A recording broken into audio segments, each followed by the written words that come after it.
Marbe Bassar, Marbe Rima. Qu'on traduit. Donc je vous donne je vous livre la traduction usuelle. Quiconque multiplie la chair, Bassar, avec l'ambiguïté chair, viande, on verra. Qui multiplie la chair, multiplie la vermine. Marbe Nechassim, qui multiplie les biens, Marbe Dehaga, multiplie, disons, les soucis. Marbe Nashim, quiconque multiplie les femmes, Marbe Kshafim, multiplie les charmes. Alors, charme, entendez-le au sens propre, hein, c'était les élixirs que l'on... Kshafim, c'est de la sorcellerie, enfin, c'est les charmes, les élixirs que l'on... Les élixirs d'amour. Donc, qui multiplie les femmes, multiplie les charmes. Marbe Shfachot, qui multiplie les servantes, entendez les servantes non juives, Marbe Zima, multiplie la débauche. Marbe Avadim, qui multiplie les serviteurs, les esclaves. Marbe Gazel, multiplie le vol.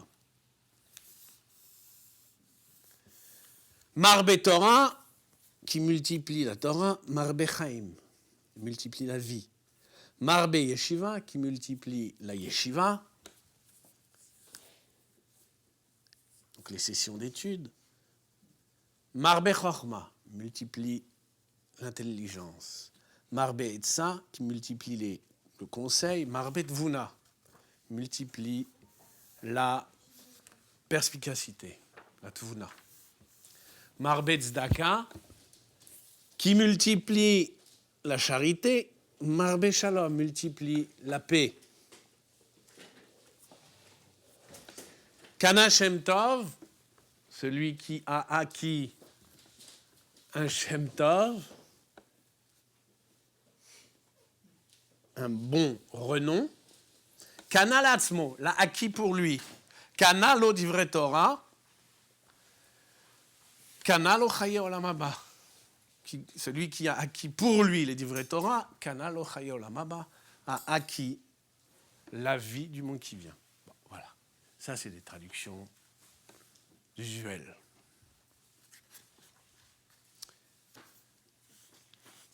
Sur l'expression marbé, elle est importante, elle est même fondamentale.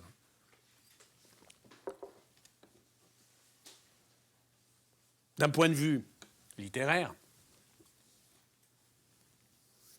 toute cette Mishnah complexe de Hillel emprunte soit à l'hébreu biblique, soit il y a beaucoup d'emprunts à l'hébreu biblique, soit forge, invente des expressions.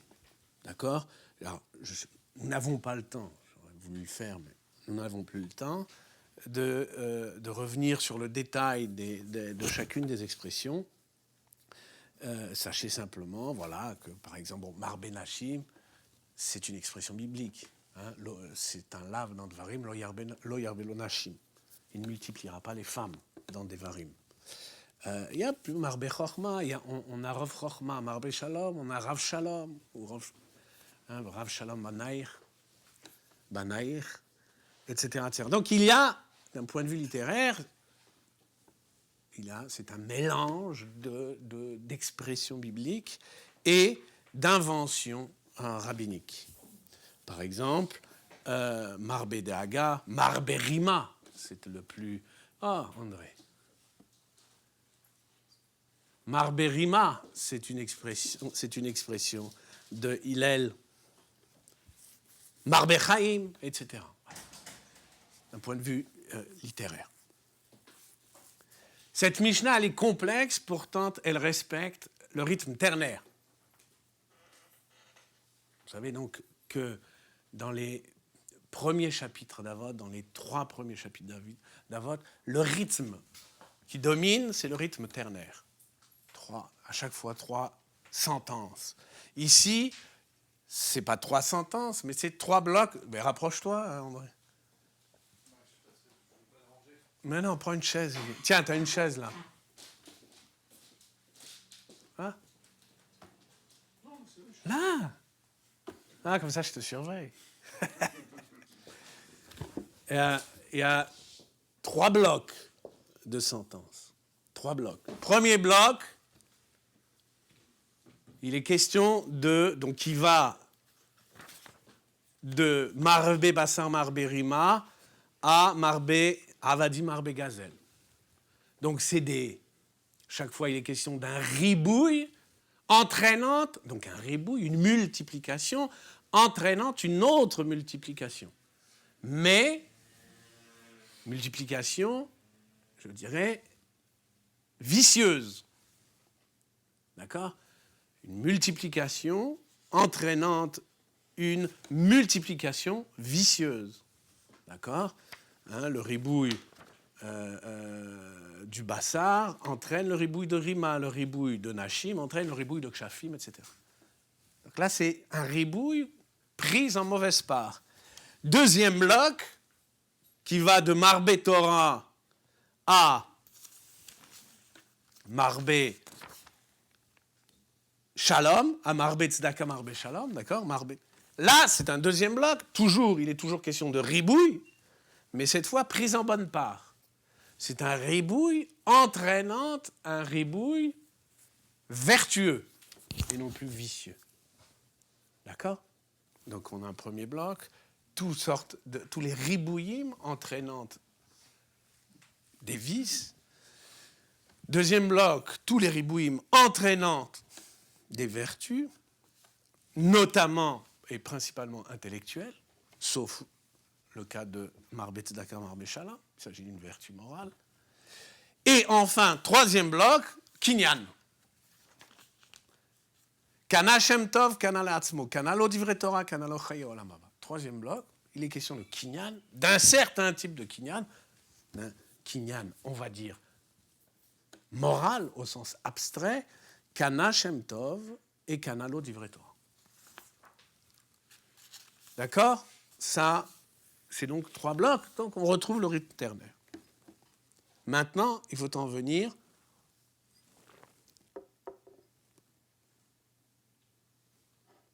au détail de chacun de ces blocs. Alors, le premier bloc, le ribouille, comment traduire le ribouille? Marbe, en mauvaise part. Le ribouille pris péjorativement, on traduira, on forgera une expression en français, le trop de. Le trop de. Ribouille, le trop de. Le trop de chair entraîne le trop de rima, de vermine. Le trop de bien entraîne le trop de soucis, etc. En revanche, quand... C'est l'excès. Alors, l'excès peut se prendre en bonne part. Il y a le trop de et le plus de. D'accord? L'excès, ça peut se dire en termes de trop de ou en termes de plus de. Alors, justement, l'abondance, d'accord? Donc, l'excès pris en bonne part, l'abondance, ça sera le plus de. Cette fois, c'est le deuxième bloc. Abondance de Torah, abondance de vie, abondance de yeshiva, abondance de chorma, abondance d'intelligence, abondance de conseil, abondance de tvuna, abondance de, comment on va traduire, de sagacité.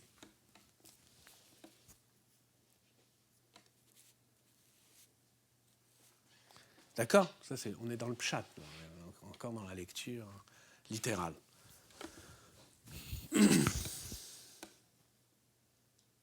Alors, il y a aussi une chose qu'on peut remarquer, qu'il faut remarquer, relever, c'est évidemment le pied de nez ici, notamment dans la deuxième sentence du premier bloc, Marbe Nechassim, Marbe Dehaga. C'est un pied de nez à un proverbe latin, donc qu'il elle connaissait sans doute. Le proverbe latin dit, vous le connaissez en français, sous la forme française. Je vous le donne en latin et vous devinerez en français. Quod abundat non viciat. En français? Non, je ne vous demande pas de traduire le latin. Ça vous rappelle quoi en français? Abondance de biens? Abondance de biens? Mais vous êtes bête ou quoi? Vous ne connaissez pas vos proverbes? En latin, ouais. Non, en latin, c'est quod abundat, ce qui abonde n'est pas source de vice. Ne nuit pas. Abondance de biens ne nuit pas. C'est en français, on dit, c'est le proverbe en français. Ah, vous ne connaissez pas ce proverbe? Ah, ben voilà. Abondance de biens ne nuit pas. Hein? Pourquoi une litote? Ah, ne nuit pas, c'est-à-dire que... Non, je ne suis pas sûr que ce soit une litote. Toi, tu dirais que c'est une litote. Pas sûr. Ce que veut dire le proverbe, c'est mieux vaut avoir trop que pas assez. Hein? Ouais. Ben là, donc, qu'est-ce qu'on en déduit puisqu'il vaut mieux avoir trop que pas assez? Ça, c'est les jeunes, par exemple, c'est leur chita. Hein? Mieux vaut avoir trop que pas assez. Donc, allons-y gaiement. On en conclut. Il faut rechercher d'avoir, même trop, pour n'avoir pas à manquer. D'accord? D'où l'engrenage. Engrenage dénoncé justement par Hillel. Marbe Nechassim, Marbe Dehaga. Alors non, attention. Un tel engrenage entraîne le contraire. Mais on le dit aussi d'ailleurs en français. Hein. Ça se dit en français. Tout ça n'est pas très original pour le moment. C'est vrai que ça se dit aussi en français qu'avoir des biens, c'est avoir des soucis. Vous n'avez pas vu dans être juif que si on pouvait avoir dans être juif de malédiction, ouais. On ne pouvait pas avoir un excès de béatitude. Alors, ça ne se pas. Ouais. Qu'est-ce que tu en conclus pour nous? Moi, j'en conclus qu'il y a une incompatibilité entre ce que tu dis et ce que disait Lévinas. Qu'il ne pouvait pas y avoir d'excès de béatitude. Que l'excès de béatitude était impossible, en opposition à l'excès de souffrance. L'excès de béatitude. Oui, mais pourquoi tu me parles de béatitude là c'est... Le béatitude, c'est le bien. Non? Enfin, c'est le bien. Oui, c'est le bien ultime. D'accord. Bon, mais il n'est pas question ici de béatitude, il est simplement question des nechassim. Alors justement, maintenant on attaque le premier bloc. On en vient au détail du premier bloc.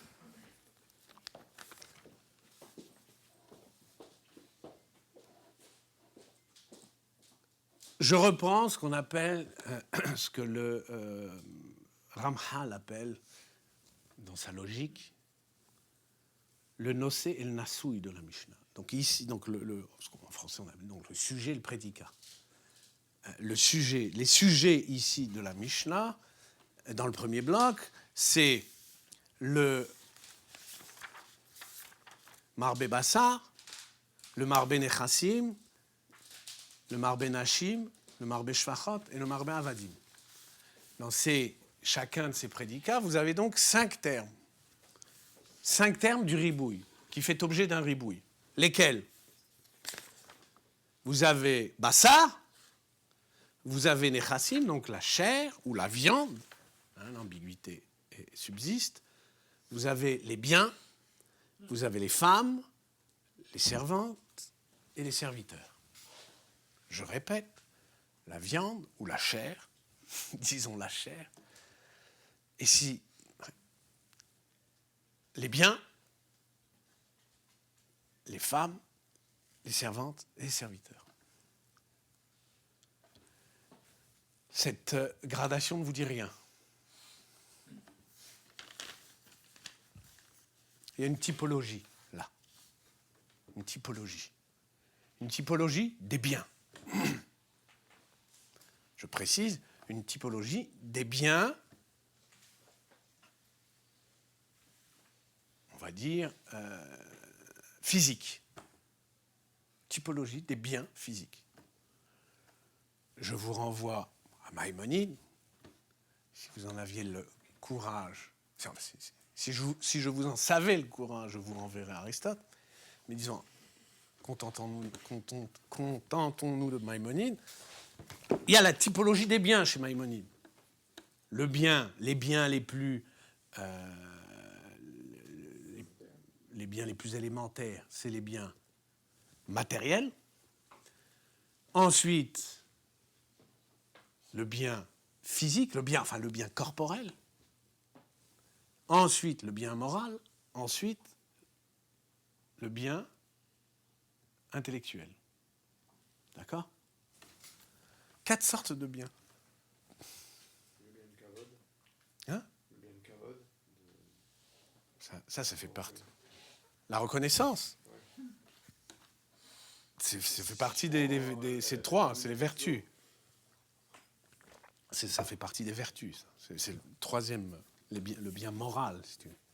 Ça fait partie du... Je n'ai pas dit que c'était un bien, c'est peut-être un vice, mais en tout cas, ça fait partie de cet ensemble. Les biens matériels, le bien corporel, ce qu'on appelle d'ordinaire la santé, le bien moral et le bien intellectuel, en fait, la vertu morale et la vertu intellectuelle. Alors ici, on a bien Bassar. Non, c'est le premier. Oui, enfin, c'est le deuxième, effectivement. C'est vrai. Mais en termes de proximité à soi, c'est le premier. Car ici, nous sommes dans, il n'est question que des biens physiques. Le plus proche de l'homme, c'est quoi ? C'est Bassar, le corps, le bien physique. Alors, on verra qu'il s'agit que Bassar, justement, sur le sens de Bassar qu'il faut donner à Bassar, on va voir ce que disent les Mafarchim. Les biens matériels, c'est Nechassim. Nechassim, c'est les biens extérieurs, si vous voulez, ça fait partie des biens extérieurs, dit biens matériels. Mais en vérité, dans les biens extérieurs, ce qui compose la fortune, il n'y a pas que les biens inertes, les biens mobiliers, enfin les biens inanimés, il y a aussi les biens animés, en tout cas à l'époque, c'est-à-dire la domesticité, shvachot vavadim, voire même les femmes, puisque les femmes sont à beaucoup d'égards un kinyan, une possession. D'accord ? Donc, il y a bien une typologie, une gradation des biens ici. Alors, le bien du corps, nous l'avons dit, c'est la santé. Les biens extérieurs, ce sont les biens matériels, désignés sous le terme de nechassim. Quand on regarde de plus près la catégorie du bien corporel, les choses sont un peu plus compliquées à cause du terme de Bassar. D'accord ? Pourquoi désigner le terme, la catégorie du bien corporel par Bassar ?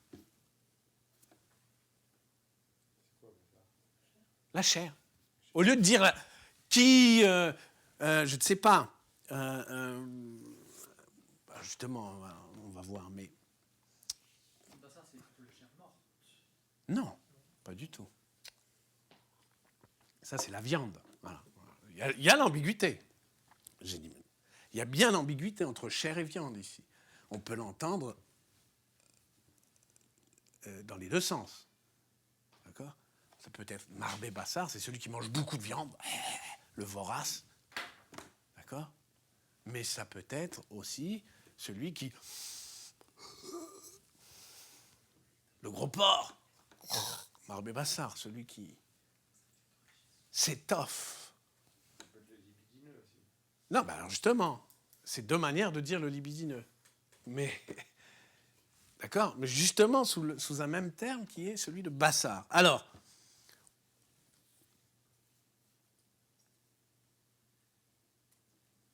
autrement dit, il y a presque un jeu de mots ici dans Marbé Bassar.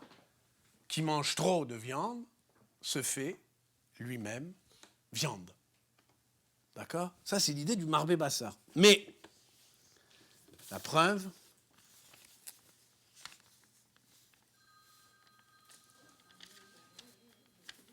c'est toi, Marie-Neige?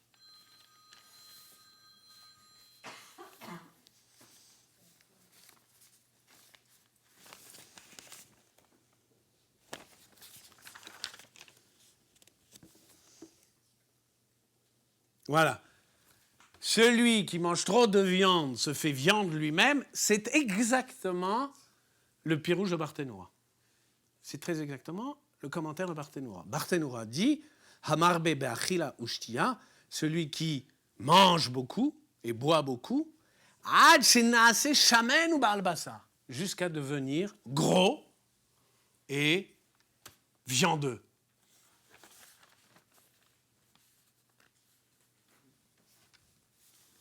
D'accord, ça c'est le jeu de mots. Pourtant, on a bassar alors qu'on s'attendrait à avoir plutôt la santé.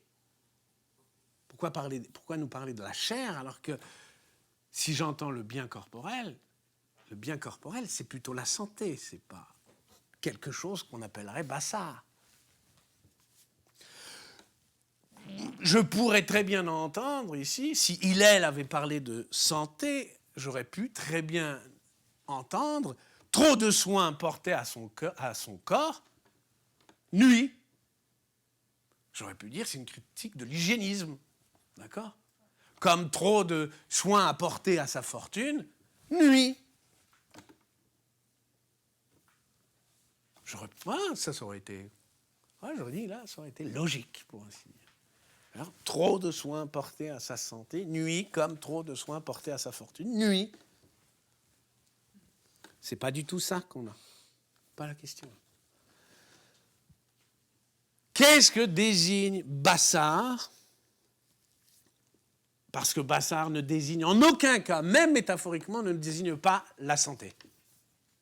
Ça ne désigne pas la santé. Donc là, il y a déjà dans la logique convenue de cette Mishnah, il y a comme ici une faille. Pourquoi parler de bassar? Pourquoi parler de chair? Alors, qu'est-ce que désigne bassar? On ne va pas chercher 107 ans. Hein. Les Mefarshim,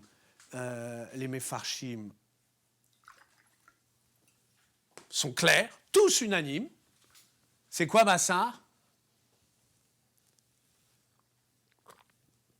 Marbé bassar. Je vous dis, c'est quoi? Un peu d'imagination. Non! Ouais, exactement. C'est l'appétit. Rabbeinu Yonah dit, et il donne le ton, Ta'anouk ve'idun, le plaisir et les délices. Et la jouissance, disons. Enfin non, je ne veux pas parler de jouissance. J'emploierai ce terme dans un autre. Les plaisirs, la recherche du plaisir. Marbé Bassar, c'est la recherche du plaisir. Étonnant. Tous, hein? Hein? Barthénoura, il parle de... Ouais, c'est tout. Mais qu'est-ce qu'il faut entendre par Achila Veshtia? C'est pas qu'il ne faut pas trop manger, il faut se soucier de sa ligne. Mais Marbé Bassar, c'est celui qui mange à cause de la voracité de ses appétits. Oui, le jouisseur, le libidineux. Hein? Celui-là, il est Marbé Rima. Alors, qu'est-ce qu'il veut? Pourquoi ici il emploie le terme de bassar? Pour parler du plaisir, au lieu qu'on s'attendrait ici à ce qu'il nous parle de la santé. Parce que le bien du corps, c'est la santé. Dixit Aristote, dixit Rambam. Et qu'est-ce qu'on apprend ici? Le bien du corps, c'est...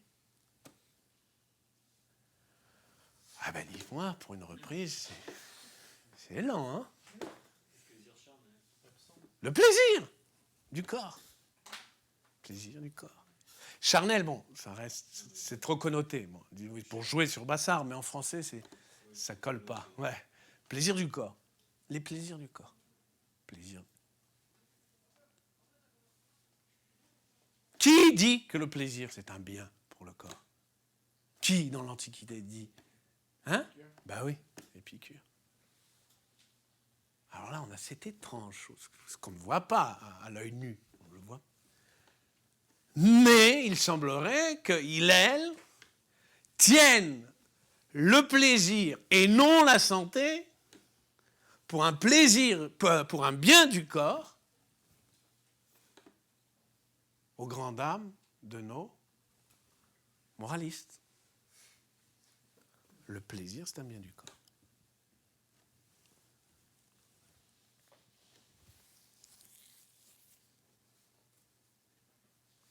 Ça, c'est le grand. Ça, c'est la chose étonnante. Or, quand on y pense, la doctrine d'Épicure est une doctrine, je dirais, de bon sens. Qui doute, en vérité, qui doute que le plaisir soit un bien pour le corps? On n'a pas dit que c'était un bien pour l'âme. Un bien pour le corps. Qui doute que ce soit un bien pour le corps? En vérité. Personne? Hein? Ben non! C'était en vérité. Je te dis pas. Bien sûr que les moralistes, notamment les stoïciens, et plus encore Kant, ils vont condamner les plaisirs, l'usage des plaisirs. D'accord? C'est mal de céder au plaisir. C'est mal de rechercher le plaisir. Ça, c'est les moralistes. Enfin, certains moralistes. Les stoïciens, les chrétiens, Kant, et les froums, en général. Il ne faut pas les oublier, quand même. Ça ressemble beaucoup aux ordres de Pascal. Ouais. Ah oui, mais je te dis, c'est un chrétien, Pascal. Mais ici, Hillel, et je vous rappelle que Hillel, c'est quand même la fin du 1er siècle, avant l'ère commune. Donc on est en plein essor de la pensée hellénistique. En plein stoïcisme, en plein épicurisme. Donc, Hillel nous dit, la première chose qu'il faut noter, il nous dit ici, Marbé Bassar, ici, par Bassar, entendez, c'est évidemment, ce n'est pas ici, il ne le dit pas directement, mais il le sous-entend, le plaisir est un bien du corps. Ce n'est pas la santé. Alors,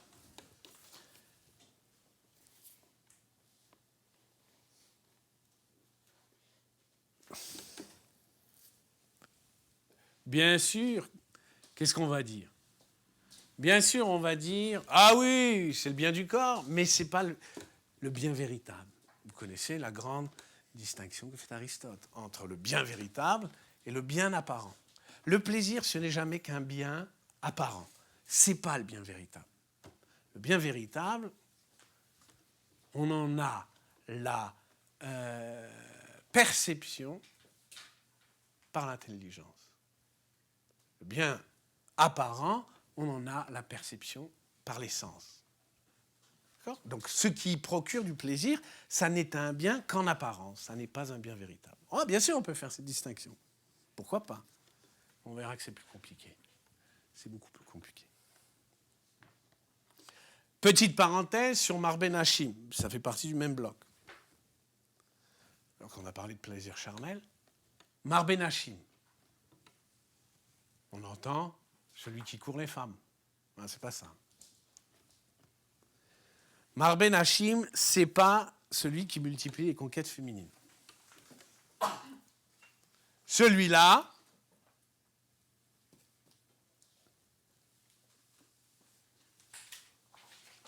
il est compris dans Marbé Bassar. Marben Hashim, c'est autre chose. Marben Hashim, c'est la possession de femmes nombreuses. C'est un problème en soi. La possession de femmes nombreuses, c'est un problème en soi, qui n'a rien à voir avec l'appétit charnel.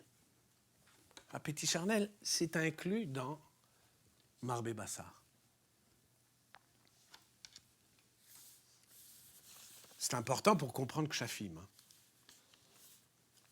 Le Ribouy Nashim, c'est important d'entendre qu'il ne s'agit pas de multiplier les conquêtes féminines, mais de multiplier les femmes légitimes.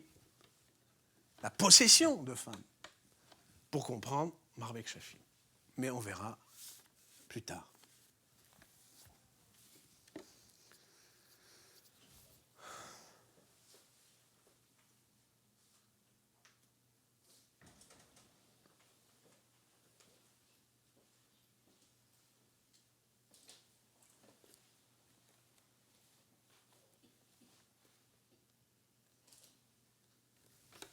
D'ailleurs, pour preuve, qu'est-ce que le plaisir charnel?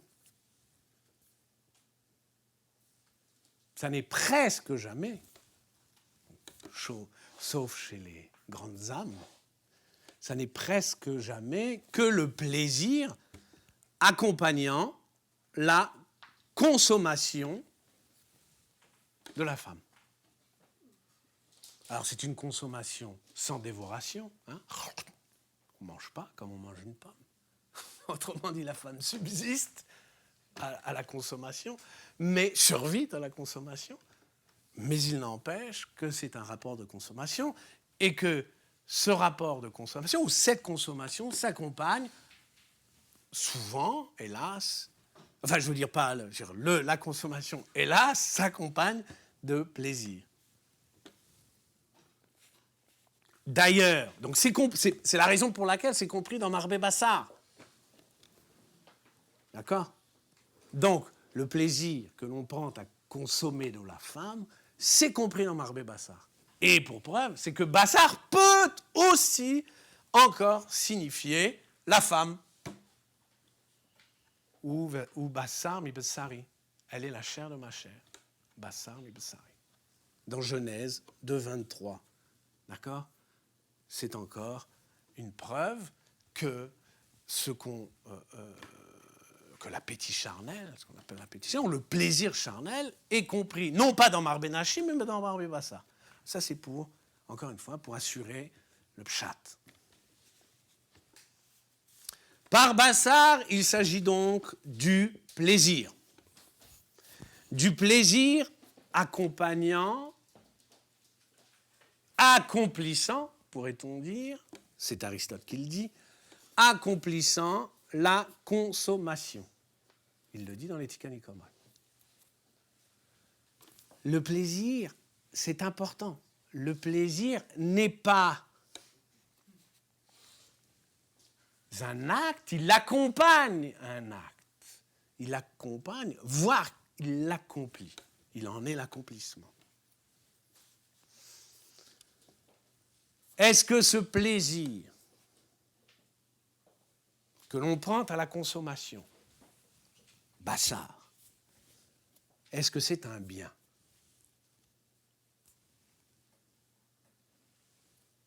C'est la question. Est-ce que c'est un bien? Comme le Ribouy Nechassim, comme les biens, l'abondance de biens, enfin l'abondance de biens matériels, de Nechassim, est-ce que c'est un bien? Si je vous disais, est-ce que la fortune c'est un bien? Vous me diriez, bah ouais. C'est bien d'être riche. Tu te fous de moi là hier. Oh là là, je crois qu'il frime devant sa fiancée. C'est bien d'être... Allez. J'ai du fric, mais c'est pas un bien en soi. Enfin, je veux dire, c'est pas... Ouh. Personne c'est pas du tout. Même un bien pas en soi. Est-ce que c'en est un Même ni un bien apparent, ni un bien véritable? Parce qu'on en fait 1000 expériences par les sens, 1000 expériences intellectuellement. Le Ribouï Nechassim? C'est jusqu'au bout du truc. Ouais. Je cherche le passage, par contre. De quoi? Bassar Mipsari? Ouais. C'est Genèse 2, 23.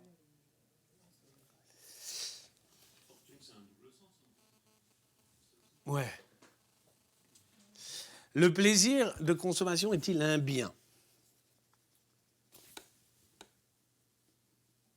Alors, on pourrait encore faire le malin et vouloir distinguer entre le plaisir, ne pas condamner le plaisir, à la différence d'un Kant ou du christianisme en général, donc pas condamner le plaisir, mais l'excès de plaisir. Maïmonide dit ça aussi. Hein? Maïmonide dit ça aussi. Si Non, Maïmonide condamne l'excès. le désir. Il condamne l'excès, quel que soit l'excès. C'est un défaut. Le mal, c'est le désir. D'abord, il ne dit pas le mal, c'est le désir. Il dit non. Tu ne peux pas faire dire ça à Maïmonide. Le mal, c'est lié. C'est le mal du... Non, pas du tout. Le mal, c'est la privation. D'accord? Alors que le désir implique de la privation, ça, c'est pas le manque. C'est possible. Mais en tout cas, c'est pas le manque. Le désir n'est pas le manque lui-même. Quand tu parles des vases en cristal et puis en émeraude, etc. Ouais, eh ben. Non, mais il dit aussi, oui, que le Yetzer Hara, c'est un... Plus généralement, le mal, ce qu'il définit dans le livre 3, chapitre 10, le mal, c'est la privation d'un bien. Il n'y a pas de mal absolu, le mal est toujours relatif, c'est toujours le mal d'un bien, c'est toujours la privation d'un bien. D'accord? Et le shoresh, la racine de tous les maux, donc la racine de toute privation, c'est la privation de aql, de sechel. C'est la racine de tous les maux, ce qu'on appelle le gros. C'est pas l'ignorance, c'est l'inintelligence. L'inintelligence, c'est la racine de tous les maux, parce que c'est la racine de la violence. Alors, de tous les maux humains, bien sûr, j'entends.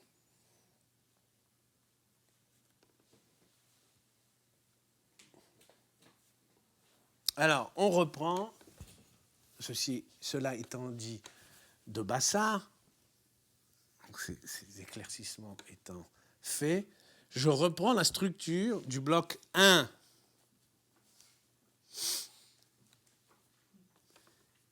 Premier, donc il y a structure du bloc 1, on peut la diviser en deux sous-parties. Première sous-partie, Ribouï Bassar entraînant le Ribouï Rima, et le Ribouï Nechassim entraînant le Ribouï de Haga. D'accord? Pourquoi? Parce que dans cette sous-partie, Rima et Daga, d'accord, soit la vermine, c'est une image, et nous verrons de quoi c'est l'image, mais la vermine et la Daga et le souci sont des affects, du moins affectent l'homme. Tandis que dans la deuxième sous-partie, le ribouille de Gezel, le ribouille de Zima et le ribouille de Kshafim ne sont pas des choses qui m'arrivent à moi, d'accord? Sont des choses qui arrivent par le moyen des femmes, des esclaves et des shvachot, et des servantes. D'accord? Donc on n'est plus... Voilà.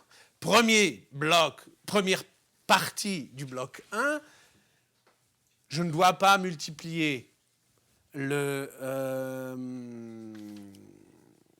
bassar et les nechassim, donc les biens extérieurs ou corporels, parce qu'ils sont susceptibles d'entraîner des affects qu'on appelle rima ou daga. Deuxième partie du même bloc, je ne dois pas multiplier les femmes, les esclaves, les servantes, parce qu'ils sont susceptibles de mal agir, de voler, de se débaucher, d'user de charme, chafim. Vous voyez, donc, c'est deux sous-groupes, deux parties bien distinctes, en vertu de leur prédicat. D'accord ? On est d'accord là-dessus.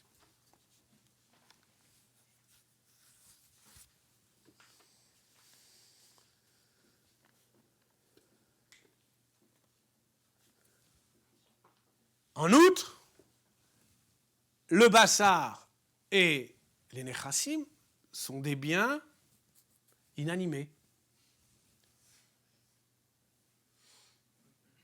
D'accord ? Ce sont des biens inanimés. Soit mon corps, soit... enfin, tu me diras, le corps est animé, si.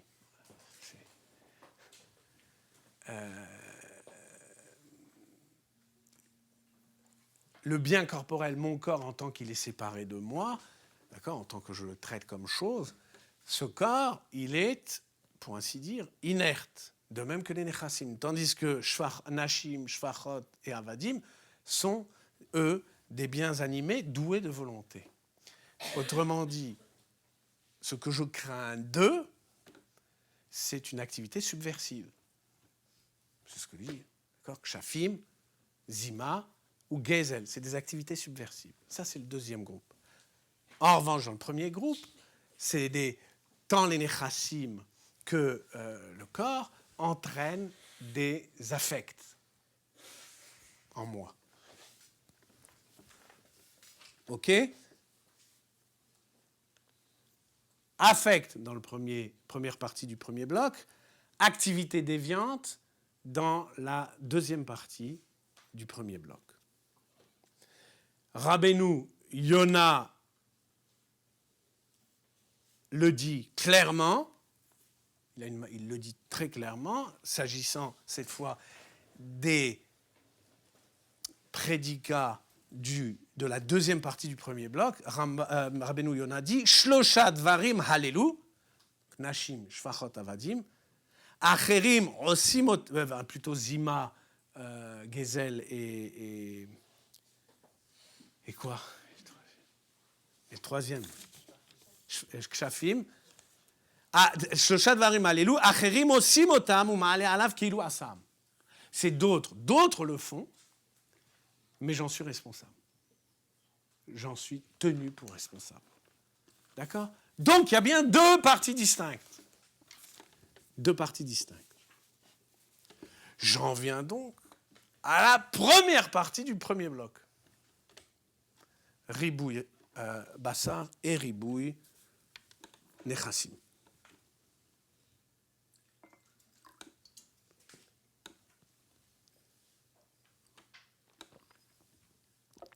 Il y a entre les deux, même s'il s'agit d'affect, il y aurait une différence si l'on en croit les mefarshim.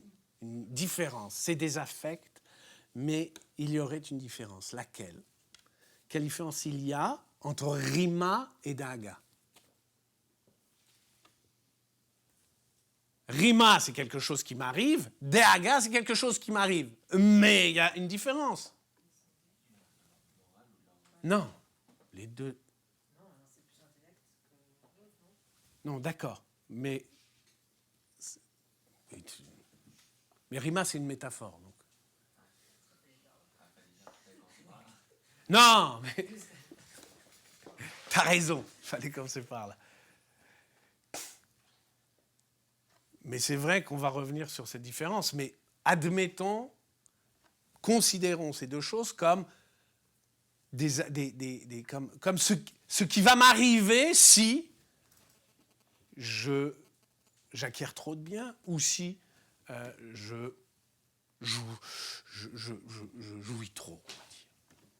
Qu'est-ce qui va m'arriver? Il va m'arriver deux choses, Rima et Dehaga. Seulement, il y a quand même une différence. D'accord?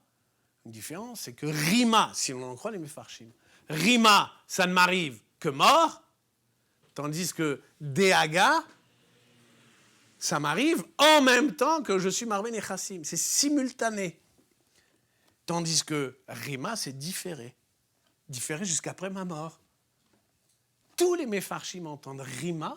Je pense, moi, pour ma part, que c'est une erreur, mais bon, en tout cas, tous les Mefarshim entendent Rima, la vermine. Bah oui, la vermine.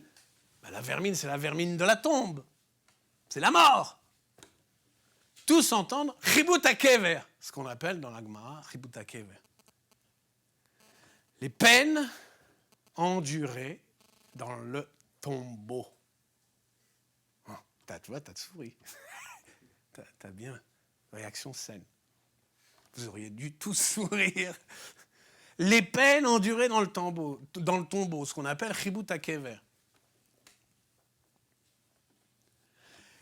Tous les Mefarshim entendent quiconque s'adonne à une vie de plaisir, il lui en coûtera dans la tombe.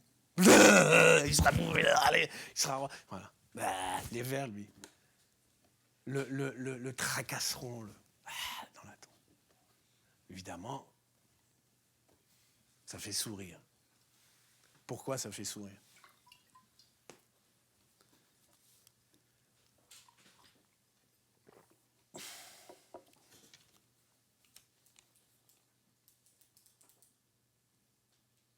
Bon, ça ne me fait pas sourire. Bon, alors c'est très sérieux.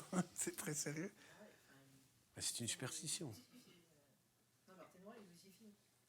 Il dit que c'est pire que du vivant, une aiguille qui perce. Non, il rapporte la Gemara. Il dit oui, il dit attention. Évidemment, il faut quand même t'impressionner. C'est vachement douloureux dans la tombe. Comme une aiguille qu'on t'enfonce dans la... Ça me rappelle qui? Ça me rappelle l'autre, là. Mon frère. L'aiguille dans le bras. Je ne pouvais pas supporter. Chibut HaKever, ça c'est... Alors évidemment, c'est une superstition. Vous l'avez dit. Enfin, à le prendre à la lettre, c'est une superstition. D'accord? Et à qui vous pensez, évidemment, à qui sur la tête de qui les cheveux s'hérisseraient? Ou se sont hérissés? La tête d'Épicure.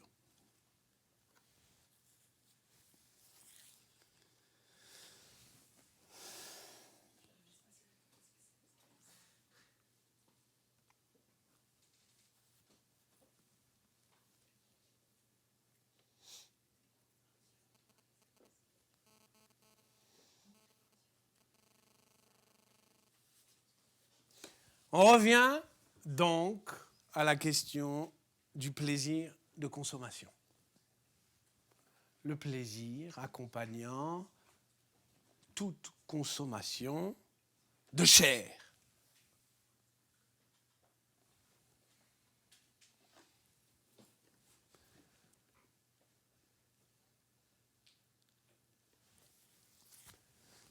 Est-ce que l'usage, voire l'abus des plaisirs, entraîne le Chibut HaKever, comme le soutiennent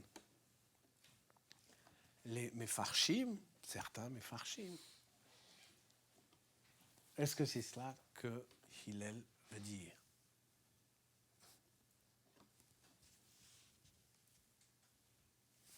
Alors qu'on s'entende, hein.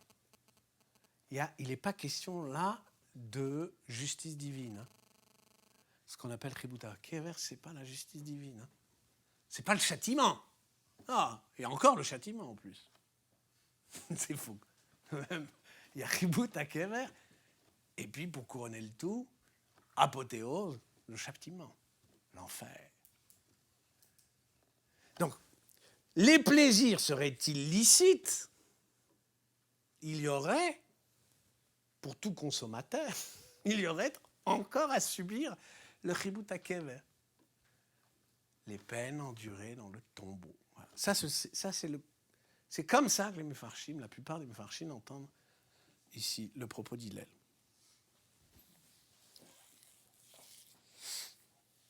L'inquiétude suit de l'abondance de biens, la vermine suit de l'abus des plaisirs. Voilà comment l'entendent nos moralistes.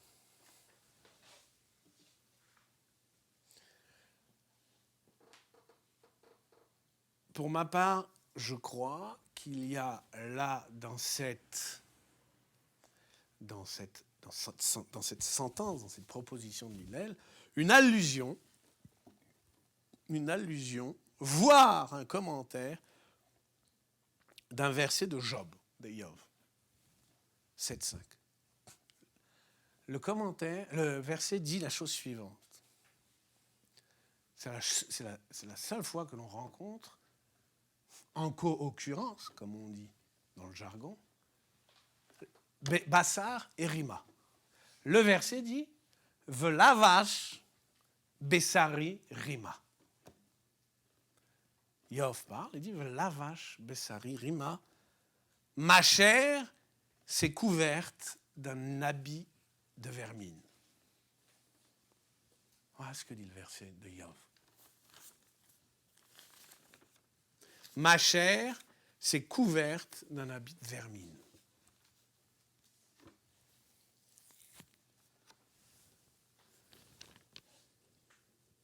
Admettons que Bassar, la chair, soit une métaphore pour l'usage, l'abus, voire l'abus des plaisirs. Rima, si j'en crois ce verset, Rima, qui, comme vous l'avez constaté dans ce verset, Rima n'est pas ce qui m'arrive après la mort, mais Rima, dans ce verset de Yov, le seul verset où l'on rencontre Bassar et Rima, Rima m'arrive de mon vivant. Yov parle d'un habit, d'un manteau de vermine qui l'enveloppe de son propre vivant. Sa chair est tellement pourrie, corrompue, qu'elle se couvre d'un manteau de vermine. Voilà l'image qu'on trouve dans Yov. Donc, pour moi, c'est évident que c'est une allusion à ce verset. Donc, il faut récuser l'interprétation des Mefarshim, suivant laquelle il s'agit d'une rima, d'une vermine, de la vermine de la tombe. Non, pas du tout. Il s'agit d'une vermine qui me couvre de mon vivant. Bien sûr qu'il y a image, mais c'est l'image d'une vermine qui me couvre de mon vivant, tant ma chair est corrompue. D'accord ? C'est à ça que fait allusion Hillel quand il dit Marbe Bassar, Marbe Rima. Il parle de cette rima-là, il ne parle pas de la rima que l'on suite à la putréfaction de toute chair.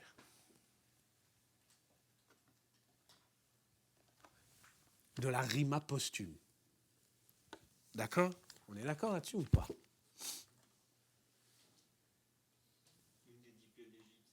Non, c'est kinim. Ouais, bon, on traduit aussi par vermine. Bon. C'est pour ça que kinim n'a pas trait à la mort. Tu as raison. Rima, c'est ce qui m'arrive de mon vivant, mais Rima a trait à la mort. Rima, ça dit la vermine posthume. Mais cette vermine posthume, nous dit Yov, m'attaque, m'affecte de mon vivant. C'est pourquoi je dirais que Rima, c'est l'image de l'imminence de la mort. L'imminence de la mort. Rima, dans le sens de Yov, du verset de Yov, c'est l'imminence de la mort. Et ce n'est pas du tout le chibouta kever, comme disent les Mefarshim. La chair est triste, entendez, corrompue par les plaisirs, la chair est triste et se couvre la vache de l'imminence de la mort. La vermine, l'imminence de la mort, couvre la chair meurtrie de Job. La vermine couvre sa chair dans l'imminence de sa mort. Voilà le sens du verset de Iov. C'est à ce verset, pour moi ça ne fait aucun doute, parce que encore une fois c'est la seule co-occurrence de Bassar et de Rima, c'est à ce verset que fait allusion Hillel quand il dit Marbe Bassar, Marbe Rima. Il n'est donc pas question de Chibouta Kever. Chibouta Kever, dont on peut dire avec Épicure que c'est une superstition. Pourquoi ? Parce que dans la mort,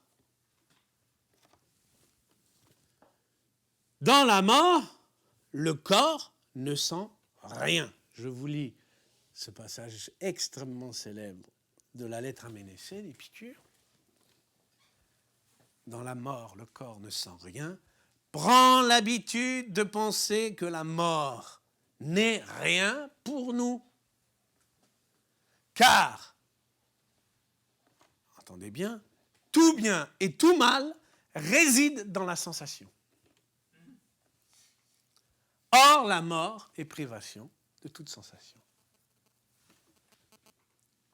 Donc, dans la mort, le corps ne saurait plus souffrir. Donc, ce qu'on appelle Chibouta Kever, qui est une souffrance du corps mort, c'est une superstition. Du moins à le prendre à la lettre. Du moins à le prendre au sens littéral. Oh, bien sûr, alors, on inventera autre chose. On inventera les supplices de l'âme, les tourments de l'âme. Bon. De l'âme damnée. Bon, peut-être. Mais quoi qu'il en soit, pour le corps, fini, c'est fini.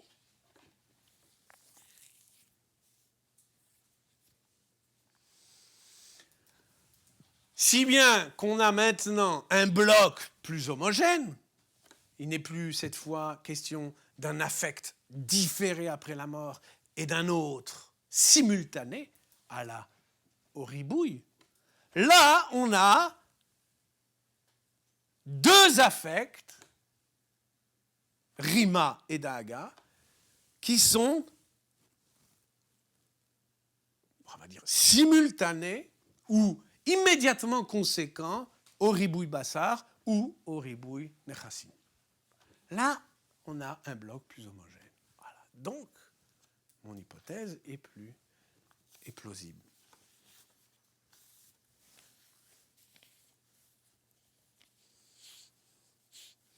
Je reviens maintenant à la question qu'on s'est posée tout à l'heure. Pourquoi Hillel parle-t-il de la chair, entre guillemets, Bassar, disons le plaisir du corps, comme d'un bien ?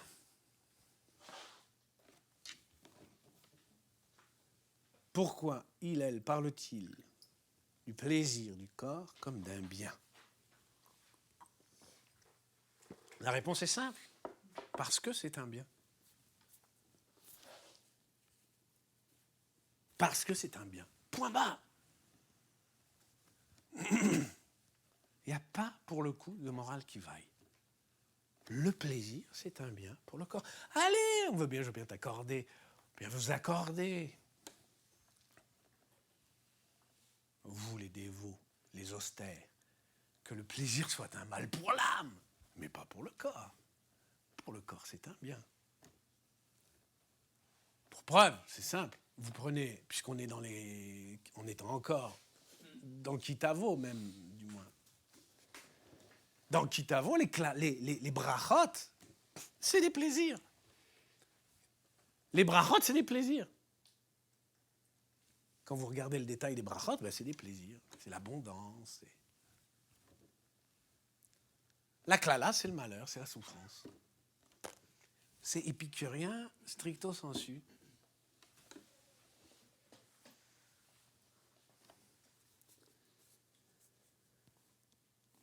Alors, est-ce qu'on va dire et c'est là que Hillel surenchérit d'audace, est-ce qu'on va dire que l'excès des plaisirs est un mal, comme lui dit Épicure lui-même. Épicure dit le plaisir c'est un bien, mais l'excès de plaisir est un mal.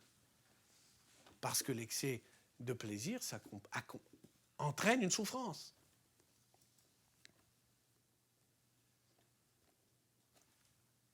Donc Marbé Bassar, ça signifierait l'excès de plaisir. Le ribouille, dans le sens de l'excès de plaisir. Bassar le plaisir, mais ribouille Bassar. L'excès de plaisir, c'est Marbé Rima. Alors je dis non, ça ne peut pas être ça.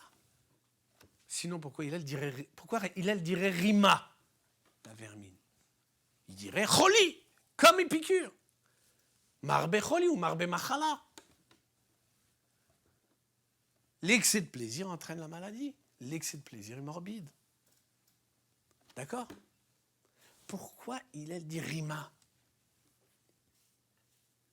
Rima qui a trait à la mort.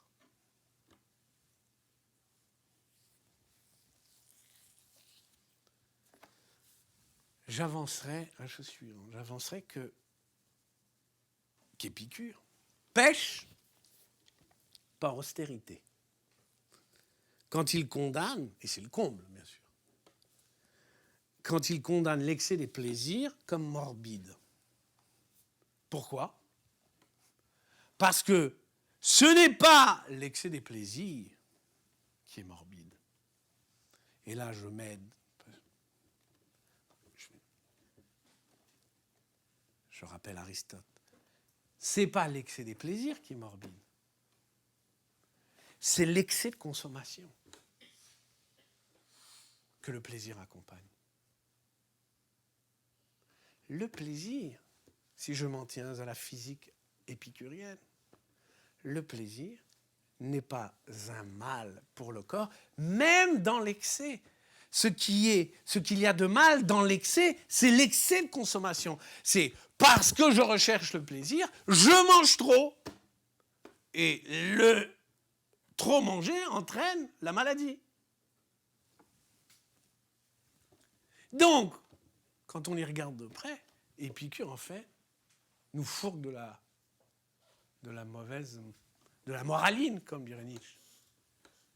Nous refourgue de la moraline quand il dit que l'excès de plaisir, c'est un mal. Ce n'est pas l'excès de plaisir qui est un mal. Il n'y a pas d'excès dans le plaisir. L'excès, il est dans l'excès de consommation. Il est dans la surconsommation.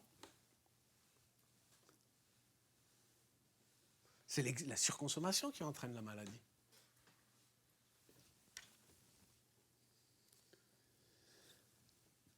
C'est pas le plaisir répété de bien manger qui rend malade, c'est de trop manger.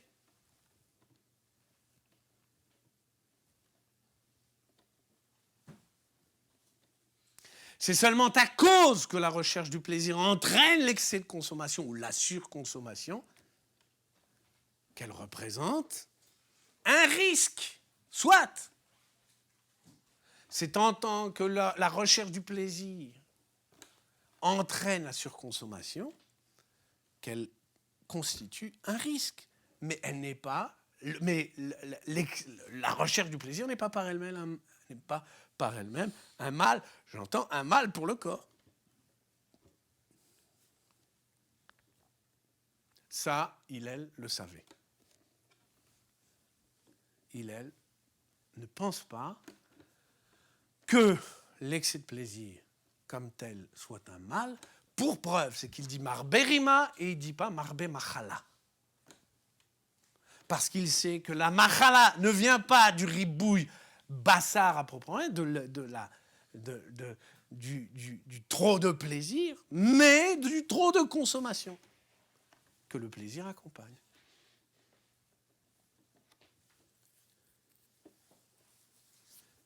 Mais ce faisant, Hillel va plus loin.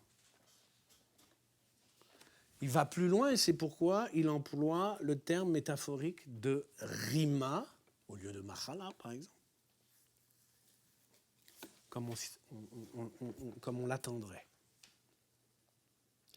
Autrement dit, il ne voit pas seulement dans le ribouille bassard l'excès de consommation dans la recherche du plaisir, susceptible d'entraîner la maladie. Il voit encore ce que j'appellerais le trop de chair, ribouille bassard, le trop de chair, dans l'usage des plaisirs. Alors évidemment, qu'est-ce que j'appelle le trop de chair, le ribouille bassard? Alors là, il y a un mathématicien dans la salle, bon, je ne peux rien.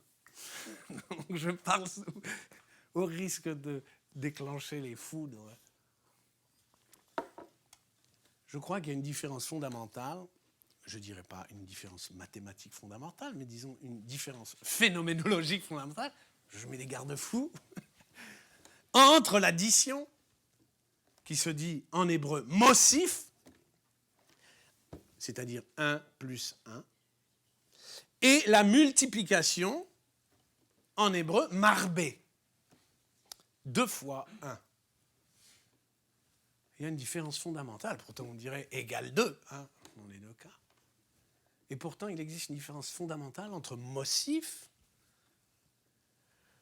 que le même Hillel emploie par ailleurs, des layalif mosif, donc il connaît le terme, mosif, ajouter, addition, et marbé, multiplier, ribouille.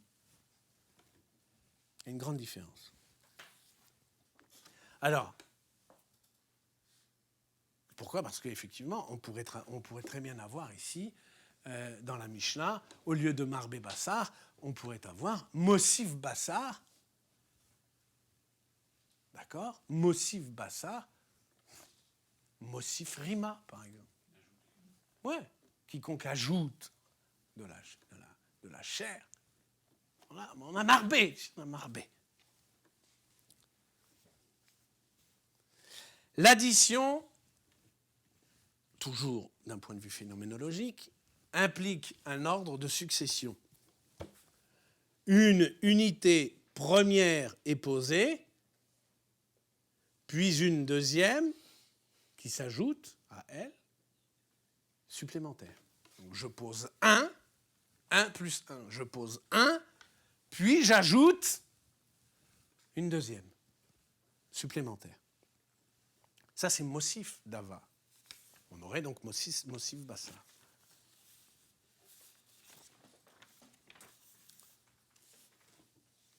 La multiplication, elle, dit autre chose. Là, c'est le point un peu délicat.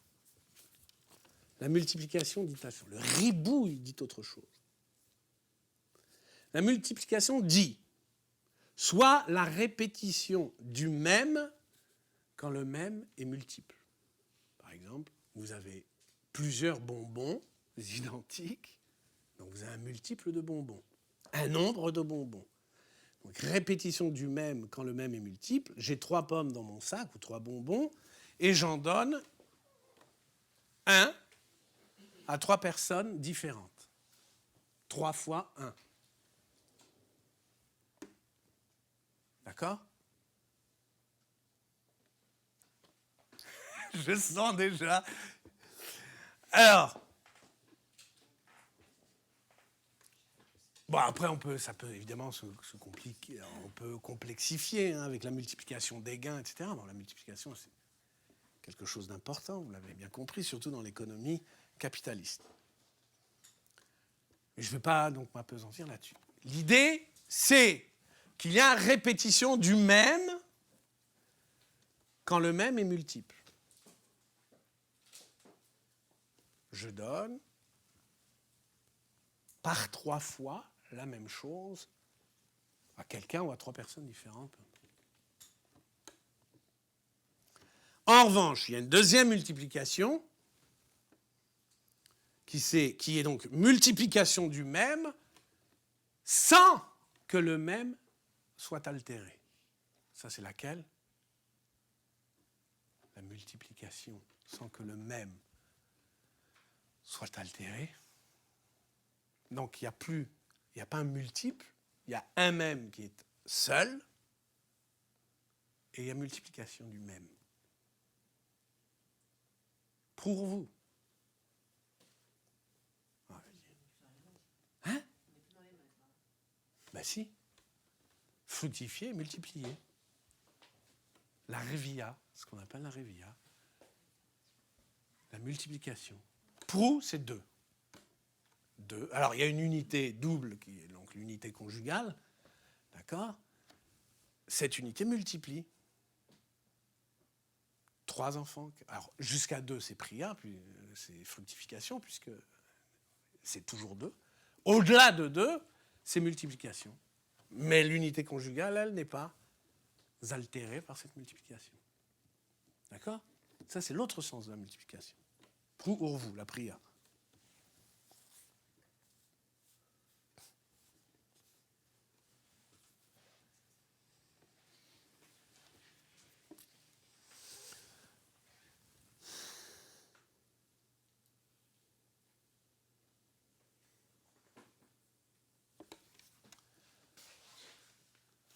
Il y a... Pourquoi j'ai fait cette distinction entre l'addition et la multiplication? Justement, la différence entre Mossif et Marbé.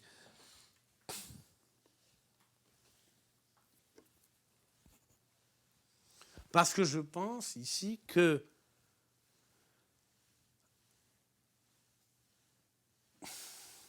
le ribouille bassar relève de cette première multiplication. Le ribouille bassar, ou le ribouille pris comme vice, on verra que c'est tout le contraire quand il s'agit de ribouille Torah, que le ribouille, donc il y a plutôt trait à la génération, le ribouille pris comme vice, donc dans le premier bloc, il faut entendre par ribouille la multiplication comme répétition du même. Il faut entendre qu'ici, par ribouille bassar, il faut entendre la multiplication des plaisirs sur le mode de la répétition du même. Ça veut dire quoi? La répétition des plaisirs, la multiplication des plaisirs sur le mode de la répétition du même.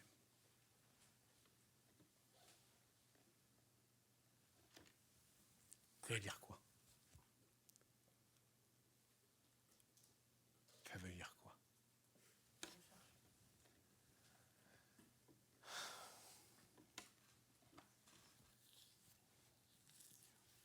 On a dit tout à l'heure qu'il fallait être d'accord avec Épicure, que le plaisir est un bien pour le corps, sauf s'il entraîne une surconsommation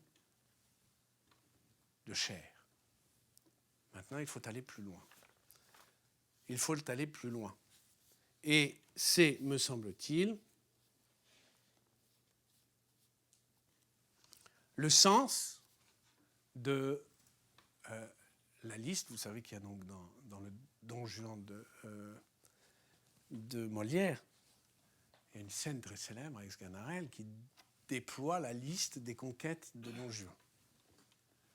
Et, effectivement, il y a l'énumération de toutes les conquêtes, jusqu'à, je ne sais pas combien, 1000, je ne sais plus. Hein? Dans le Porello, c'est 1000 lettrés, mais donc c'est 1003. Il y a une énumération. Et dans le pshat, enfin dans le sens littéral, dans la mashmaout plutôt que dans le pshat, dans la mashmaout, c'est une addition de conquêtes. Là, je crois que non. Je crois que le sens ici de cette liste, c'est au contraire une illustration de ce que j'appelle la multiplication des plaisirs sur le mode de la répétition du même. Autrement dit, Don Juan n'a pas joui d'une femme puis d'une autre. Il a joui de 1003 femmes. Il a joui 1003 fois. C'est ça le sens de la liste. Ce n'est pas qu'il a joui d'une femme, puis d'une autre femme, puis d'une troisième femme. Non.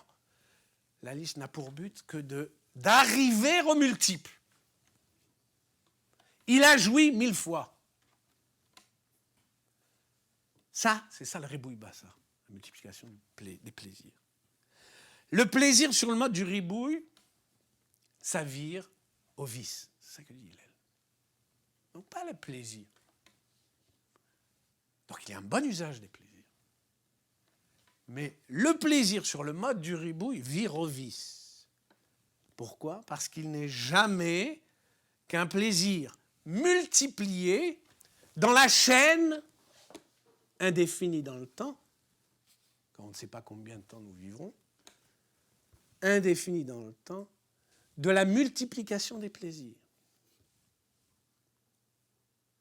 Un plaisir multiplié, ça n'est jamais qu'un moment dans la chaîne indéfinie dans le temps de la multiplication des plaisirs. Quand chaque occurrence des X plaisirs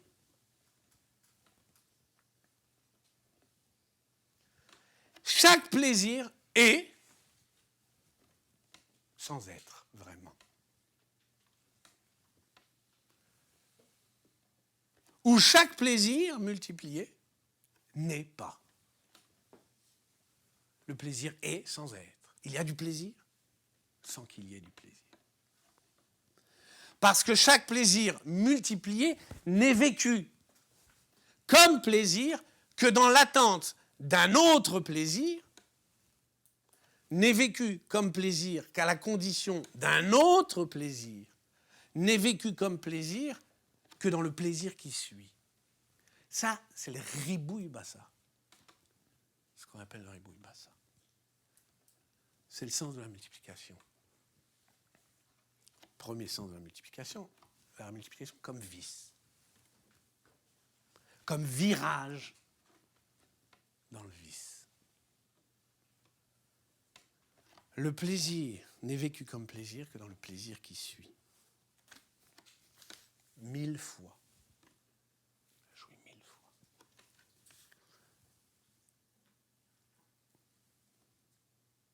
Quand je dis de Don Juan qu'il a joui 1000 fois, j'entends qu'il n'a jamais joui vraiment que pour autant qu'il a joui 1000 fois. Mais en vérité, d'autres jouissances l'attendent encore. Donc en vérité, il n'a toujours pas joui. Ça entraîne le ribouille réma. C'est quoi le ribouille réma ?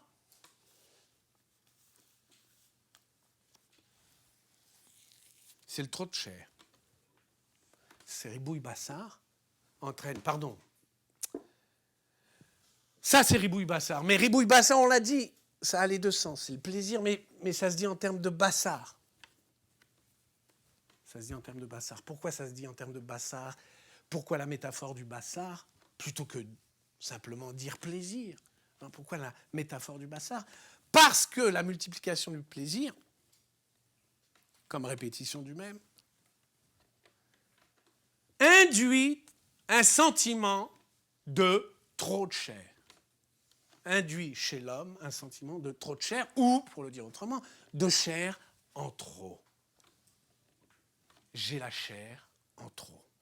Dans la multiplication des plaisirs, le sentiment croît de la chair en trop. Et ce sentiment de chair en trop, ce sentiment de soi comme de trop de chair, ou comme de chair en trop, s'accompagne ou conduit au sentiment d'imminence de la mort. S'accompagne de l'image de son corps, de son bassar, comme couvert par la vermine. Il y a l'idée et l'intuition d'un peu de ça dans le portrait de Dorian Gray. Quand il se voit, vous savez le portrait de Dorian Gray, donc c'est ce débauché dont le portrait soudain donne l'image réelle. À chaque plaisir multiplié, son portrait se modifie. Et à la fin, on voit le portrait d'une laideur insoutenable, comme rongé par la vermine. Donc, c'est évidemment une image, c'est un machal.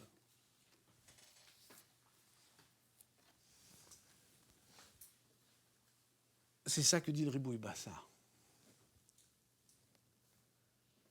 Le mésusage des plaisirs, c'est-à-dire la multiplication des plaisirs, comme répétition, sur le mode de la répétition.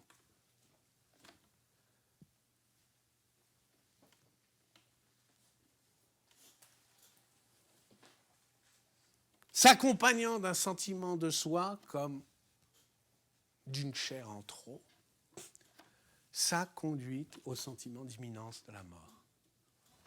Et c'est aussi la fin de Don Giovanni, c'est un machal de ce sentiment-là, l'apparition du commandaire, c'est l'imminence de la mort. Voilà. Donc, on passera au Ribouille Nechassim, enfin la suite. Est-ce qu'on fera le tout d'un coup? Peut-être, je ne sais pas, on verra. Alors, les Ribouille Nechassim la prochaine fois. S'il y a des questions, vous pouvez les poser. Hein. Voilà. Sur l'usage des plaisirs. Expression. Ouais. D'imminence de la mort. Ouais, de sentiment d'imminence de la mort. Ouais. Est-ce que tu peux détailler, préciser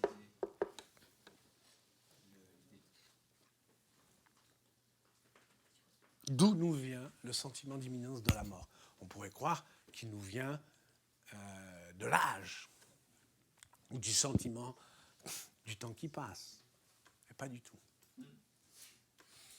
Le sentiment d'imminence de la mort peut toucher les jeunes. C'est pas... Le sentiment d'imminence de la mort vient justement de ce qu'on appelle la fuite du temps, qui est liée au sentiment d'imminence de la mort, vient justement d'un mésusage des plaisirs, c'est-à-dire vient de ce qu'on vit le plaisir sur le mode de la multiplication. On ne vit des plaisirs que multipliés, justement. Il n'y a pas de ce que j'appelle, à proprement parler, de jouissance, dans le sens où la jouissance dit une certaine plénitude. Il n'y a pas de plaisir, je dis dans l'ordinaire, évidemment. Il n'y a pas de plaisir que l'on vive autrement que sur le mode de la répétition. C'est-à-dire qu'on ne vit pas, on vit un plaisir qui déjà se projette dans le suivant. C'est ça l'idée de fuite. C'est en vérité ça qui fuit. C'est le plaisir qui fuit, c'est pas la fuite des jours. On s'en fiche qu'un jour passe, c'est pas très...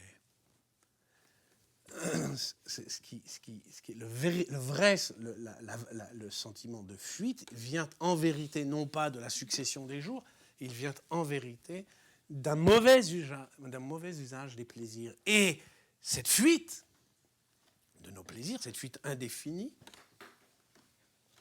de nos plaisirs, entraîne ce ribouille-rima, c'est-à-dire ce sentiment d'imminence de la mort. Autrement dit, s'il y avait un bon usage des plaisirs, alors bon, maintenant c'est la question est qu'est-ce qu'un bon usage des plaisirs? C'est vrai. S'il y avait un bon usage des plaisirs, s'il y avait jouissance, sans attente de multiplication, on vivrait autrement, on vivrait autrement, tout simplement, et l'on ne serait pas inquiété, au sens d'inquiétude, on ne serait pas inquiété par le sentiment d'imminence de la mort. Si nous le sommes, et nous le sommes tous, plus ou moins, c'est à cause du mauvais usage que l'on fait des plaisirs.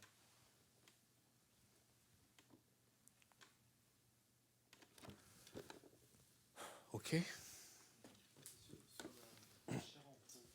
Ouais. Chair andron, ça veut dire que le corps, son propre corps, ben oui, son propre corps, notre propre corps nous embarrasse. Il est en trop. C'est comme ça. Excroissance. On vit notre corps comme une excroissance. Excroissance, sens de ribouille, excroît. Alors, c'est justement le sens de l'ambiguïté qu'il y a dans le mot bassar.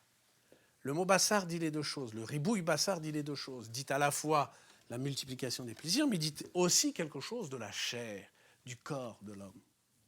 D'accord ? Il dit justement que le corps de l'homme se voit par le jouisseur, ne se voit plus que comme une excroissance. Il n'y a plus, de si tu veux, correspondante à la multiplication du plaisir. C'est un corps toujours en excroissance, comme les plaisirs sont toujours indéfiniment multipliés. Ça provoque, ça s'accompagne dans la conscience que l'on a, ou dans la perception que l'on a de son corps, ça s'accompagne d'une excroissance de sa propre chair. Voilà. Et donc du coup, notre corps nous embarrasse. Ça le ribouille, ça. Ben, c'est une sorte de métaphore. C'est comme un gros que le corps embarrasse, son corps l'embarrasse. Mais là, c'est un gros dans un tout autre sens. Ce que dit le Barthénois, c'est le gros qui mange trop, mais il faut l'entendre métaphoriquement. C'est le gros, celui dont le corps n'est plus qu'excroissance. Excroissance, croître, ribouille bassa, au sens. Ok. Bah, le point difficile, on connaît, c'est sur la multiplication des plaisirs. Mauvais usage des plaisirs ou le bon usage des plaisirs. La question, le sens de la multiplication. Par opposition à l'addition, qui n'a rien à voir. On pourrait faire peut-être, il pourrait y avoir une... C'est pour ça que quand on parle de... Aujourd'hui, dans l'économie, on parle de cumulation. En vérité, c'est faux. C'est pas un problème, l'accumulation des biens. C'est pas le problème. Le problème, c'est la multiplication des biens. Ça, c'est un problème. Parce que dans la multiplication, il y a ce qu'on peut appeler moralement, il y a un non-contentement. Mais le non-contentement, il relève justement de la multiplication. Dans la multiplication, il n'y a jamais contentement. Il n'y a jamais contentement. Mais Mitrila, dès le début, il n'y a pas de contentement. On peut dire aussi que dans l'addition, bon, il y a eu contentement, et puis on ne se contente plus, on veut encore. C'est vrai. Mais c'est un moindre mal. Le pire mal, c'est la multiplication. C'est les ribouilles. Parce que là, il n'y a pas de contentement, mais Ikara, depuis Aborigine, il n'y a pas de contentement. Dès le début, dès l'origine, il n'y a pas de contentement. C'est le non-contentement comme ressort même de la multiplication. Est-ce qu'on peut dire que pour Don Juan comme pour Valmont,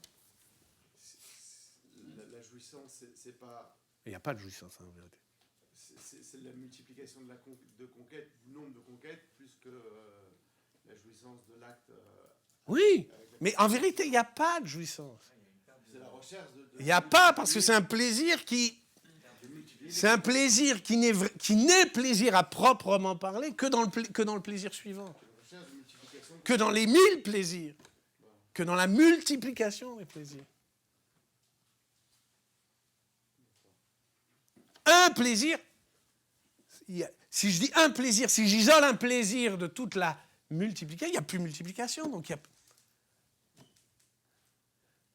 On voit ça chez Valmont plus encore que chez Don Juan. Son plaisir, c'est la conquête plus que la consommation. Bon,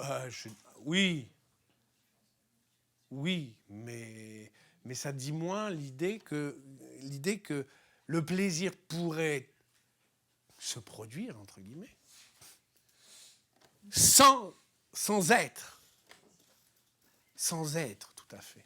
C'est qu'il y a du plaisir qui se produit. Je veux dire, Don Juan, il prenait plaisir dans la consommation répétée. Mais en vérité, il n'y a pas jouissance. Valmont se contentait de la conquête. Oui, mais ça, c'est pour ça que Valmont est moins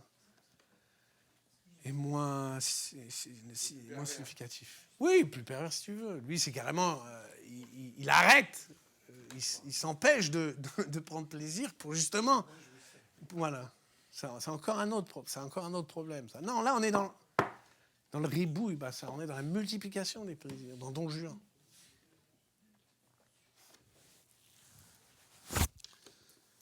OK. Donc, voilà. Donc, dans 2 semaines, après nous verrons, mais dans 2 semaines, la suite.